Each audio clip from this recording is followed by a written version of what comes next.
యుద్ధంలో ఒకరికొకరు తోడుండే గొప్ప స్నేహితులు. అంతేకాదు కృష్ణుడు అర్జునుడు బావబమ్మర్దులు కూడా. ఇలా స్నేహంగా ఉండే వీళ్ళ మధ్య యుద్ధం ఎందుకు జరిగిందో తెలుసుకుందాం. కృష్ణుడు భూమిపైన నదిలో సంధ్యావందనం చేస్తున్నాడు. దోసిట్లో నీళ్లు పట్టుకుని సూర్యుడిని ప్రార్థిస్తుండగా అప్పుడే ఆకాశ మార్గంలో ప్రయాణిస్తున్న గాంధర్వుడైన గయుడు కిందకు చూస్తూ ఉమ్మి వేస్తాడు. ఆ ఉమ్మి కాస్త కృష్ణుడి దోసిల్లో పడుతుంది.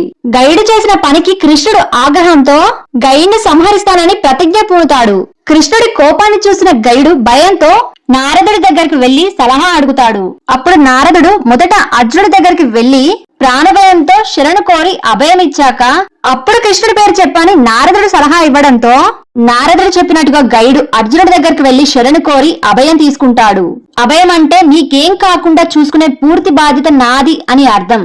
తరువాత జరిగిన సంగతి మొత్తం అర్జునుడికి చెప్పి ప్రాణభిక్ష పెట్టమని ప్రార్థిస్తాడు.